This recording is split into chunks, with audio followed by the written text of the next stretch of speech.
restart. I think we need a restart, Coach. I think we're okay. This is Coach right. Teacher right. Okay. So to recap, since we just missed this, sorry about that, Devin, for the recording. We've got our cousin who's 3 years older than we are. And they wanted us to find when these equations were going to intersect. One of them said y equals m.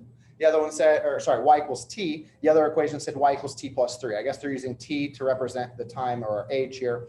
And so AJ said that in the first equation, the slope was 1 and the y-intercept was 0. So the red equation represents our first equation, the red line. The blue line represents our second equation. Harrison said it also had a slope of 1, a y-intercept of 3. Because these lines are parallel, they will never cross. And again, that makes sense because at no point will we ever be the same age as our cousin, who's always 3 years. It says, what is the vertical distance between the two graphs? And what does it represent? No matter where you are on the graph, it's always, the blue line is always 3 units above because our cousin's always 3 years older. As we get a year older, so do they. We don't age at a different rate. We age at the same rate, a year at a time. Haley? If they die first, don't they put like the end date, so their expiration date on their grave? Expiration date. Expiration date. That's one way to think about it. And then once you like older, you technically get to the same age as them. Yeah. Technically, they stop living at 75 and you live past that age. Yes, I become older than everyone. After they expire. Now, it says, They'll all expire. it says, do the two graphs intersect and explain what that means in terms of your cousin's age. I think we've already said that. At no point in time will you and your cousin be the same age, okay, unless he were to die and you were to outlive him, which then, of course, they were still always born 3 years before you, no matter what. So for this problem, we would say because they don't intersect, that it has no solution. And remember that you can abbreviate that like I do. I usually put no sol, which hurts me because that's going to bring expiration dates back into the whole conversation again if they have no sol. No. So you can abbreviate that. There's no intersection point, so they never cross. And remember, the answer to our systems of equations is where the lines cross. If they don't cross, there can't be an answer. Don't I make life interesting? Sure. In this next problem, instead of having us, okay, I am recording, you need to remember this. Instead of having us graph them, they're having us make a chart and list these out. It says you invest $500 for equipment to make dog backpacks, an essential item, I'm sure. Each backpack costs you $15 for materials. You sell each backpack for $15. So this is a cost revenue chart, and some of you have already said it. You're not making any money, right? You're selling it for the exact same amount that it takes you to make it. So, so know that going in. It says copy and complete the table. We don't need to copy it because it's already here. X represents,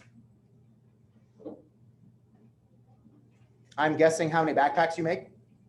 So if you don't make it, does it say what X represents in this problem? Do they forget that?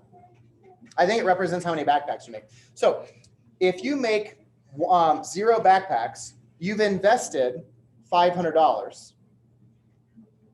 That's how much you had to invest right out of the gate before you even made one. And you've made no money. So that's where we are before we sell the first backpack. After we sell the first backpack, now you're going to be out $515. You will have made $15. That's your revenue. Now, the profit is still negative. I'm not profiting off this. The revenue is just how much money is coming in. So I got $15 coming in. Unfortunately, that's the same as much money that is going out. So I'll never have that positive profit. After the next one, I'm going to be $530 is what I'll owe. That's what my costs are now. And I will have made $30 and so on and so forth. Okay. It says, when will you break even? Never. You would have to sell the backpacks for at least 1 cent more which would take you a long time to break even, but at least you would. You can't sell them for the same price. You certainly can't sell them for less than the price it costs you to make it. Otherwise, you're not breaking even, but you're continuing to get worse in debt. Okay. So what I'm going to do in the blank space off to the left here is I want you guys to write down what the equation is for each of these. My cost equation and my revenue equation. Okay. For those of you working on the homework, you can do that later. I want you in your notes. Dylan, what is the cost equation for this doggy backpack problem? C equals 500 plus 15x. Okay, I'm going to write it in slope intercept form and put the 15x first, okay? Okay. And then Levi, tell me what the revenue equation is. How much are we making each time? Good. So if I were to graph these, do they have different y-intercepts? Yeah. Do they have different slopes? Okay, so what would happen is the exact same thing that happened up above. At no point am I actually breaking even. They'll never cross, they'll never intersect. So that's why the answer was never.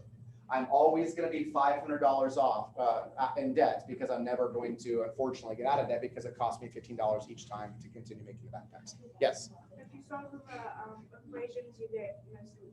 That is correct. And that's what we'll go ahead and put underneath here. The answer would be, again, no solution. Because if you graph them, you'll get parallel lines. Dylan. If you sell them for a cent more, it'll take you 50,000. You'll have to sell 50,000 Before you finally break out of debt. And it's a dog backpack, so you're probably not going to sell it.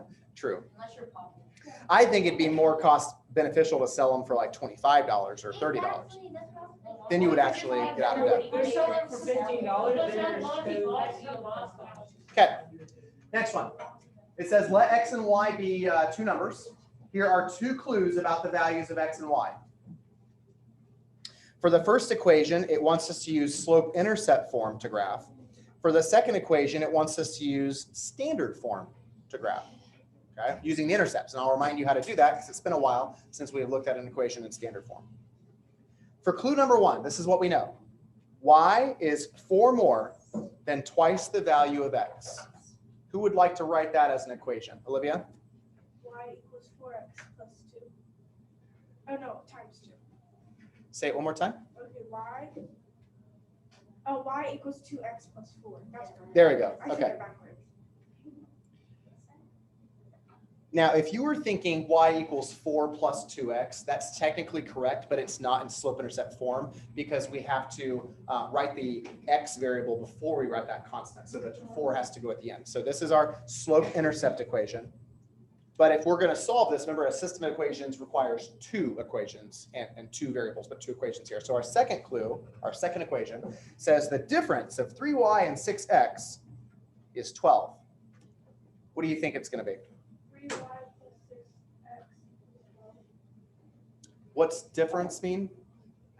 3y minus 6x. Okay, 3y minus 6x equals 12. That is a workable equation, but it's not technically in standard form. So Elise, do you think you could arrange it so that the x variable is written first and then the y variable and then the equal sign? What would it be? 6x minus negative 6 Okay, plus 3y.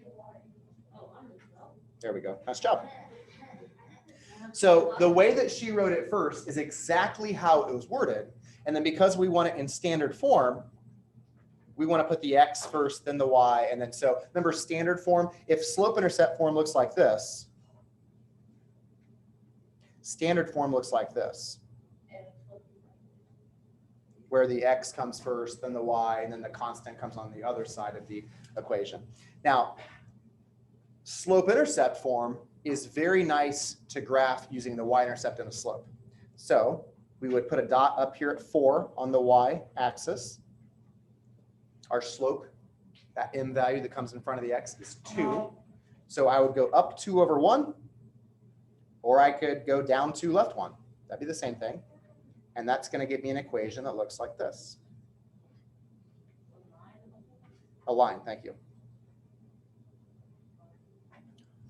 Now I'm going to change the colors on this. I'm going to change this one to green so that each equation matches its line, and I'll use green to graph the line now. I could convert this into slope-intercept form like you guys did on the worksheet yesterday, but it says specifically to use the intercepts to graph. And so because it wanted to remind you how to do that. So if I'm going to use the intercepts to graph, the first thing I have to do is plug in 0 for x. Because I know that anywhere on the y-axis, the x-intercept is always, or the x value is always 0. Because if I'm on the y-axis, I have not moved left or right at all. So if I plug in 0 for x, whatever the y that it spits out, that's going to be the y-intercept. That's going to be where what the y value is when x is 0. So if I plug in 0 for x, that makes this go away. And what's 12 divided by 3? 4. So when x is 0, y is 4. So the point 0, 4 is the y-intercept.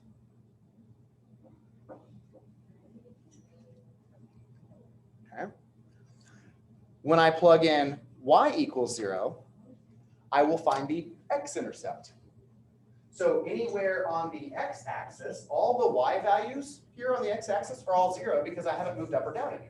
So if I plug in 0 for y, whatever the x spits out will be where what the x value is at that point where y is 0 on the x-axis. So if I plug in 0 for y, what's 12 divided by -6, Ashton? -2.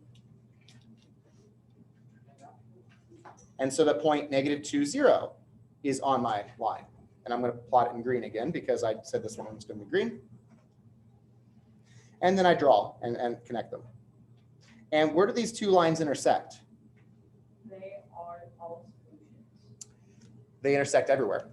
Oh. Yeah, right? It's the same exact line. So I would write, as Ashton just said, all solutions, or the book actually uses infinitely many solutions as their answer, but I would accept it. Dylan. So basically they're the same thing except not simplified into slope-intercept form. Yes, you're correct. If I were to simplify this into slope-intercept form, you're right, it would actually give me y equals 2x plus 4.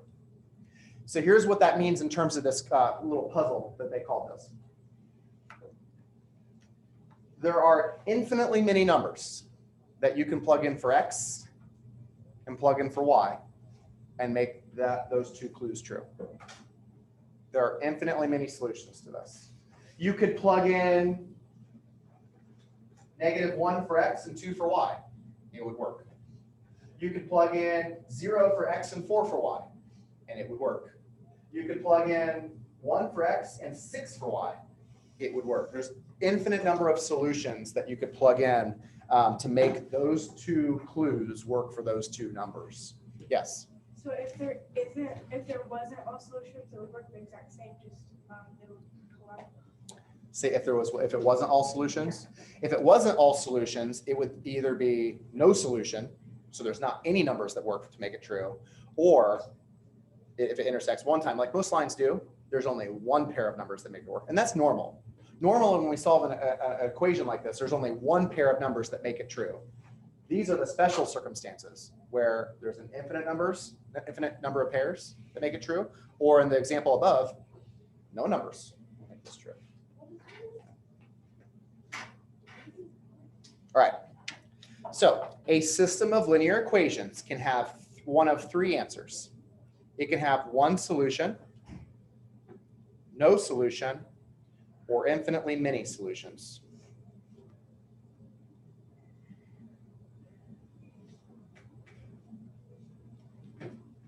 And as Ashton Castillo already mentioned, there is an IXL for extra credit that literally asks you, it gives you, I'm sure, a variety of maybe some graphs.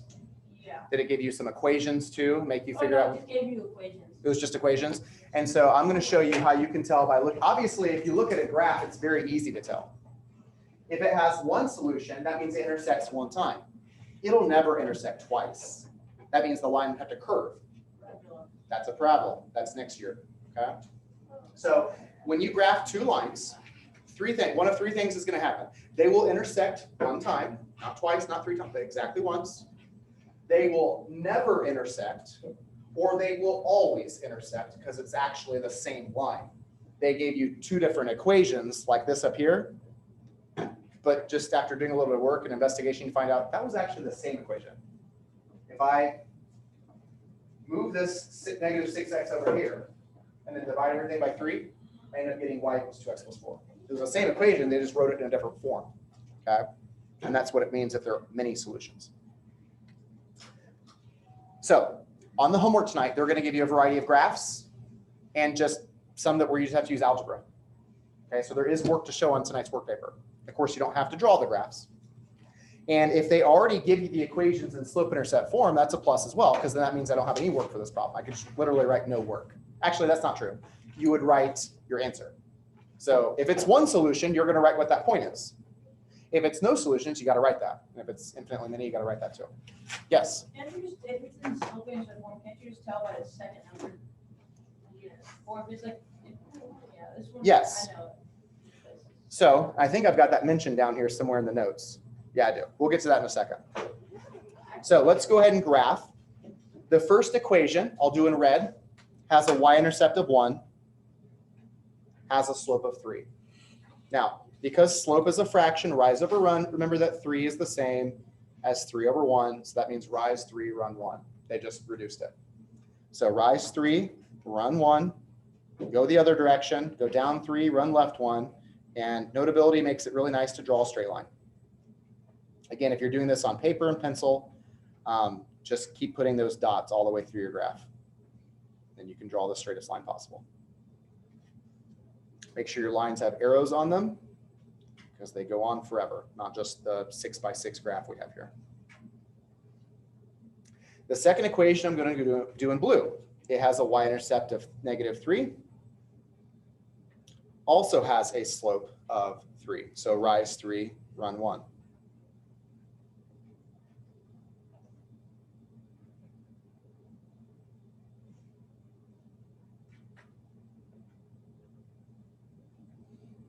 Claire, where do these lines cross? They don't cross. They don't. So what's my answer? No solution. No solution. Good job. They never intersect. There is no coordinate pair that makes those equations true. You can't times a number by 3, add 1 to it, take that same number times it by 3 and subtract 3 from it, and say that it's the same number both times. It's going to be two completely, there is no x and y that will make this pair of equations true. Let's move on to example B. Neither one of these equations is in slope-intercept form, so we're going to convert both of them to slope-intercept form. Let's start with the top equation, which I'll do in red. We would start, Levi Rum, by doing what to the top equation? Subtracting 2x from the left side to the right. Okay, and so that would give me -2x plus 10 on the right side now, correct? Yes. Still -4y. Now what do? We divide the right side by -4. Okay, so divide everything by -4. Divide by -4, divide by -4, divide by -4. We will get y by itself. Levi, how do I simplify -2 over -4? -2 divided by -4, and that is 1/2. Good. So it would be 1/2 of x. Excellent. And then positive 10 divided by -4. And that is -2.5. Okay, -2.5, so -2.5. Now, I told you earlier that don't write the m value as a decimal, but I don't care if you want to write the y-intercept can be a decimal. We don't want to write this number as a decimal because it's rise over run. We want to leave it in fraction form, but the y-intercept, that's completely fine. So we'll go ahead and graph this. The -2.5 is going to be about right there. And then from there, we're going to rise 1 and run 2. So rise 1, run 2. Put us right there, and I'm going to draw the line that goes through those points. And then I'm going to do the same thing. I'm going to go down 1 over 2.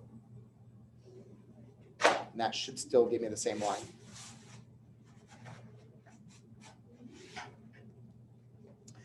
Now I'm going to shrink this out of the way because I didn't give myself enough room. So that's been shrunk out of the way. Now let's do the bottom equation. I'm going to do that in blue. Madison Davis. Tell me the first thing I would do to the bottom equation to get it into slope-intercept form. Good.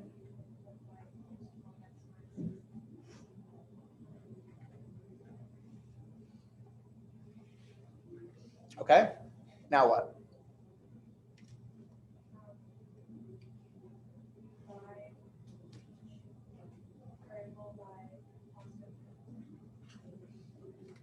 Okay, that's going to give me y equals, and then what's 12 divided by 24?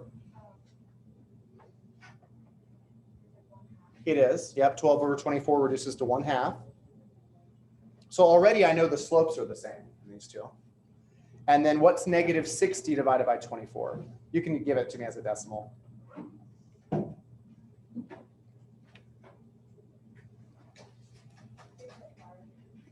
Negative 2.5? So I go to graph it, and what's going to happen? It's gonna be the same line. Yeah, it's going to be the same line. So I mean, not same solution, sorry. it'll be all solutions or infinitely many or however they want you to write. I'll just put many solutions. Yeah, there's infinite. Now, I need to clarify, when I say infinite solutions, that doesn't mean any two numbers will work. I can't say that when x is 1 and y is 2, that coordinate point is going to work on this line. It won't. But there's an infinite number of spots where they do intersect. So yes, the answer is infinitely many, but it doesn't mean it's literally any number in the world you could think of is going to work. Only the numbers along the lines work. But because lines go on forever, there's an infinite number of points that would work. Olivia? So many solutions would probably look better when talking about graphing. Yes, instead of saying all, that's probably why they don't say all solutions, because not every coordinate pair works. But then again, infinitely many. Yeah, but if you say, but saying that it's infinitely many isn't quite the same as saying all. It's like just infinitely many, a number of infinite solutions. Yeah. That doesn't mean it's all. Correct. Yeah, if I say all, that implies that that point right there works. It doesn't. So, but if I say infinitely many, that means there is an infinite number, but they're specific to this line. Caleb? All right. By the way, before I move on, both of these equations were written in standard form. So we actually could have used the intercepts to graph. Here's what I mean. Plug in 0 for x. 10 divided by -4, negative 2.5, right there on the y-axis. Plug in 0 for y. 10 divided by 2 is 5, right there on the x-axis. That might have actually saved us some time. Using the intercepts to graph is helpful when it's in standard form. You don't have to convert. Is number 1 written in standard form? No. Standard form is x and y are on the same side in that order. Now the bottom equation is written in standard form. The only issue is when I plug in 1 for x, now I have to find where negative 1/3 is. I'm going to avoid that because I can guess where I think it's going to be, but I'm not sure if it's exact. So why don't we just use slope-intercept form and see if there's a nicer number that works. So for the top equation, which I'll do in red, to get it in slope-intercept form, we are going to have to, what I would probably do is move the y over to this side, move the x over to this side, make it negative x, and then divide everything by -2. George, when you divide everything by -2, what will you get for your slope-intercept form?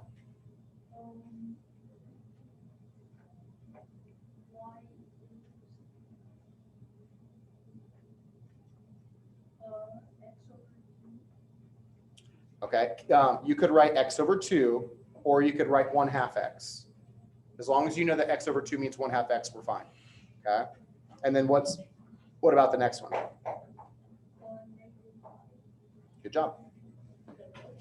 So the top equation, I'm going to write this over to the side now, so it's not sticking on my graph. The top equation is now y equals 1/2 x, or x over 2, minus 5. We go down to -5 on the y-axis. That's my b value. That's what the y-intercept is. The m value is the slope, and it's going to give me the directions to the second point. Not just the second point, but a third, and a fourth, and fifth point too. Like just literally, I could keep using that slope. And I'm going to rise 1 and run 2. Rise 1 and run 2. Go down over 2. All the way through my graph, I can do this.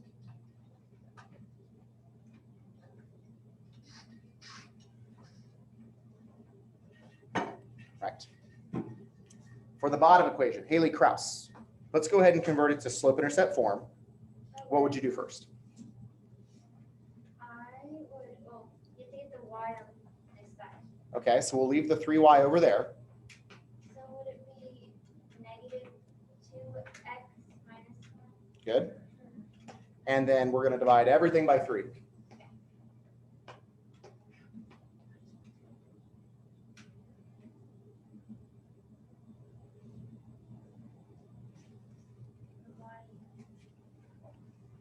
Calculator. Oh, no, you don't. You won't want to use a calculator on this one. You'll get a repeating decimal. What's -2 divided by 3 as a fraction? I believe it would be. My bank's not- I'm going to blow your mind. You ready? Yeah. -2/3. Yay, I did it. -2/3. Negative. Yeah, you did not. Okay. -1 divided by 3 is what, Haley? -1/3. Okay. So either way, we still get stuck working with the -1/3 as our y-intercept, but at least our slope is a fraction and it's a little bit easier to use. So I'm going to go ahead and guess that -1/3 would be somewhere in this area. Yeah, Cooper? So if there's -1/3, oh, -1/3 be the slope. Yeah, that's my -1/3 is my y-intercept. Okay, so I know this is 0. -1/3 is just barely below 0. And then from that point, I'm going to go down 2 over 3 because that's what the slope is of this equation.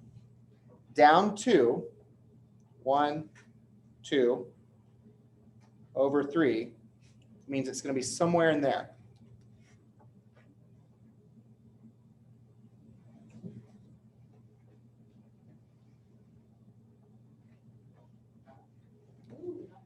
Okay. Before we give the answer to this, how many solutions does it have? One. One. It's not many solutions. It's not no solution. It does have one. And it looks like that one solution is where, Caleb? 4 -8. It's exactly what it looks like, doesn't it? Yes, sir. It looks like. I'm not sure that I'd be willing to bet my life on it, though. What?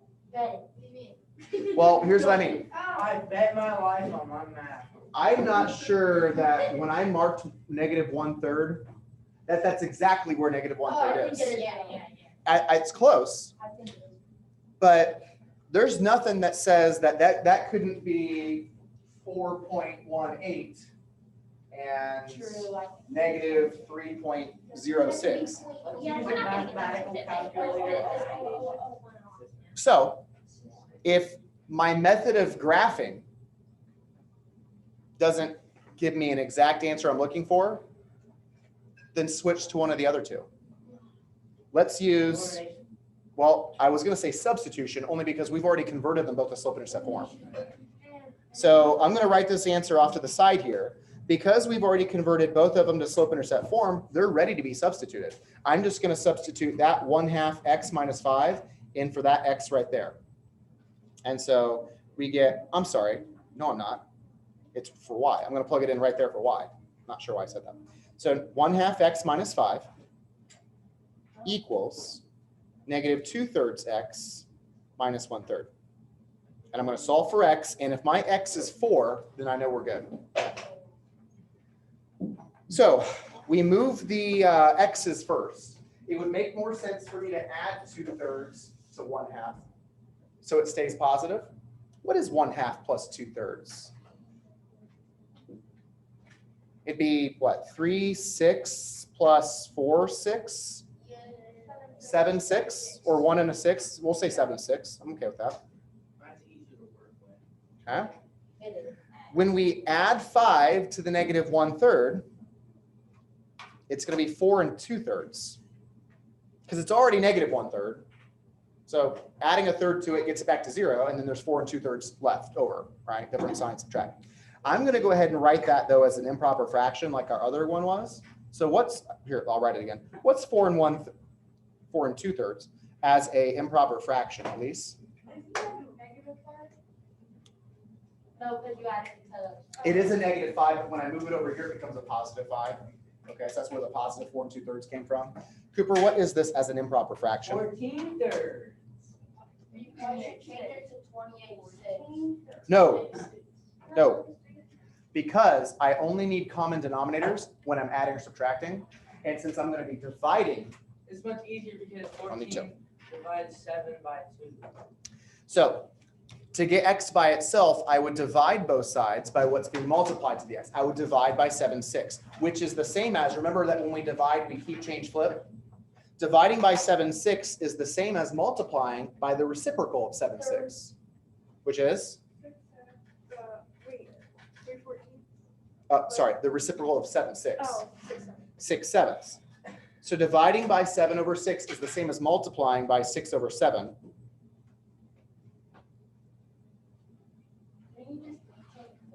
The 7s and the 14 cancel. Well, that's what I did. That's what he's doing. Keep, change, flip it, turns it into, instead of 14/3 divided by 7, 6. 7, 6 times 314. No, I flip, the number I'm dividing by is the one I flip. Keep, change, you're dividing by the second number. So it's the second number I flip. So you. So I would flip this one because what I would have written, Caleb, is I would have written 14/3 divided by 7, 6, because I want to divide by this number. And then that's why we flip 7, 6 and not the 14/3. So then the 7 and the 14 cancel out. 14 times 6. 7 goes into 7 once. How many times do you go into 14? Okay. The 3 and the 6 can cancel. 3 goes into 3 once. How many times does it go into 6? And you get 4 over 1, which is 4. So x equals 4, and that's what we said the x coordinate was. So I'm going to go ahead and say, you know what? I think the y is -3. Should have bet my life on it. You should bet your life on no.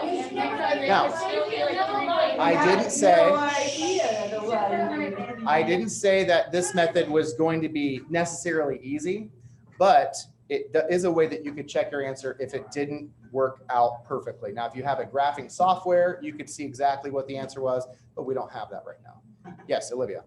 I flipped, like, when we flipped the reciprocal, I flipped it 14/3 to 3/14, and I still got 4. So you multiply 7, 6 by 3 over 14. It's 21 over 84. I got 84 over 21. And then just flip that. Yeah. If you flip the wrong fraction, it makes it 1/4 instead of 4 over 1. Okay. This gun tastes weird. So it says, how can you tell how many solutions the system has without graphing? Because as Ashton said, the IXL that you guys do for extra credit, it doesn't have any graphs on it. And it still says 1 solution, no solution, or infinitely many. Well, obviously, if you have them graphed, it's really easy to tell. But I'm going to show you the way to tell just by looking at the equations. First of all, get the equations in slope-intercept form. That's going to be helpful. If they have different slopes, the lines will cross. So if they have different slopes, the answer will have one solution. Now, I don't know what that solution will be. You'll have to find it, but it will cross. So again, if they have different slopes, when I say different slopes, I don't mean that one's positive or one's negative. I mean, they could both be positive. If one's 2 and one's 3, they'll still cross somewhere. The only time that we get that special system of equations is every time the slopes are the same. If the slopes are the same, but the y-intercepts are different, then they'll be parallel. And the answer is no solution.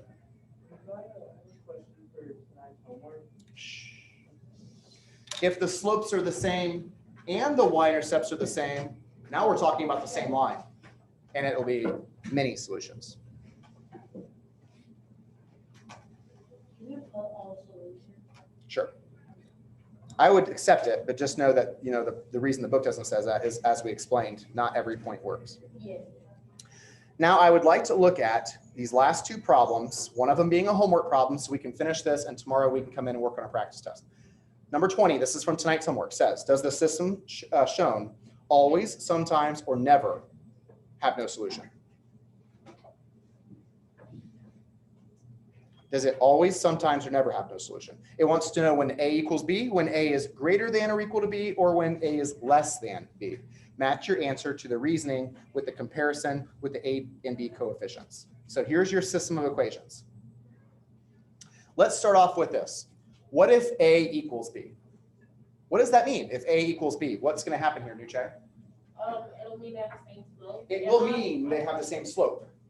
How will we show this slope on a walking? You write down what I'm writing down. Okay. If A equals B, do you agree with Nuche they'd have the same slope? Okay. So let's look what happens when they have the same slope. Well, now I have to check something else. Different y-intercepts, same y-intercepts. So Nuche, if A and B are the same, are the y-intercepts the same? No. No. One's 1 and one's 4. So if we have same slopes with different y-intercepts, that means no solution. So when A equals B, I write no solution.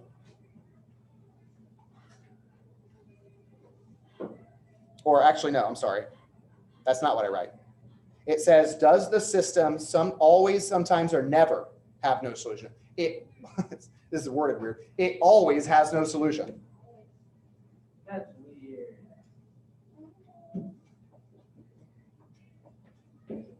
But then one of the things that says never, It says always has lines of parallel. Okay, sorry. Well, are the lines parallel? Yes. No. They have different y-intercepts. So it's got to be this option here. Always, the lines have the same slope. That's not. It would be sometimes.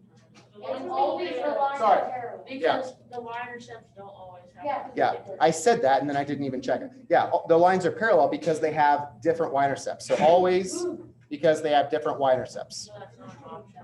That's not option. It has to be sometimes. Always. The parallel, fine. Yeah, 'cause They're parallel because they have different y-intercepts. Okay, sorry. All right, now it says, what if A is greater or equal to B? Well, if A is greater than B, they have different slopes, it's gonna have one solution. But it left this little tiny caveat here, it could also be equal to B, which we know if it's equal to B, it has no solution. So it kind of depends, right? This is where I would put sometimes. Let's go. lines may or may not parallel. Sometimes lines. Sometimes, there's two of them that say sometimes. Sometimes the lines may or may not be parallel, or sometimes the lines may or may not have the same y-intercept. Well, they'll never have the same y-intercept because that wasn't up for debate. Okay, but they could be either parallel or not parallel. Claire? This question is just talking about like this specific system. Yes, Okay. just this one. Wait, that's why I was confused. Yeah, just this one here. Not true for every system. Yeah. So sometimes, and then we put may or not, may not be parallel. So yes, I know you have to write that on your work paper, but it's, you know, at least you don't have to write every single one of these down, just 3 of them. And then the last one says A is less than B. If A is less than B, will the slopes be the same? No, they'll have to be different. There isn't like an equal bar there, so they can't ever be equal. And if they're different slopes, it's going to only have one solution. So which of these do I put then? Never. It'll never have no solution because Different wires. different slopes and different y-intercepts.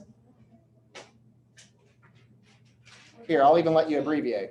Never, you can put different, diff, M, and B, because the M stands for slope and B stands for y-intercept. I just circled the things that put 1, 2, 3. Same, I did that. So if you were to turn that in, I was like, oh, you 1, 2, I don't even know how you're counting those 1, by. 2, 3. And then that one's 1, that one's 2, and that one's 3. This one's 2, 1, 2, 3. No. I mean, we're not in Oh, you Japan. skipped one. We're not in Oh, you Japan. got it wrong. Okay, last one. All of them want to do green, so you know. The perimeter of rectangle A is 36 feet. The perimeter of rectangle B is 108 feet. Write and solve a system of linear equations to find the values of X and Y. The perimeter of rectangle A means I would have to add up all four sides. Now, because it's a rectangle, that means if I add 4y with 4y, I'll have those two sides. That's 8y. And 2x and 2x makes? 4x. Okay, so I'm going to write it as 4x plus 8y. Everyone agrees that represents all four sides, right? Okay. And what does it say the perimeter of rectangle A is? Okay, so there's my first equation. My second equation goes with rectangle B. Again, if that left side's 12y, so is the right side. What's 12y and 12y make? 24y. What's 6x and 6x make? 12x. You guys love. Both of them are half of each other. And what does it say the perimeter of rectangle B is? 108, thank you. Now, if you guys were solving this, would you use substitution or elimination? Elimination. So we haven't done that yet today. Let's use elimination. Okay. I'm going to multiply the top equation by -3 to try to get the x's to line up. And so what that's going to turn this equation into is -12x minus 24y. The whole thing eliminates. And 36 times -3, just to specify, is that -108? I want to make sure we're good on that. Can someone double check before I go on? Yeah, it is. Okay. The bottom equation does not change. It's positive 12x plus 24y equals 108. The whole thing cancels away. You're right. So when I use elimination, there's no x's, there's no y's. But I have to write something on that side. 0. And then on the right side, it also eliminates to 0. Is that statement true? Yes. So then in this example, I would say many solutions, because not every two numbers for x and y work, but there are an infinite number of pairings that will. Okay. That's it. Go ahead and take your restroom break, and we'll look at some homework. You guys can work on homework the rest of the time. That's what they have for you. I don't know.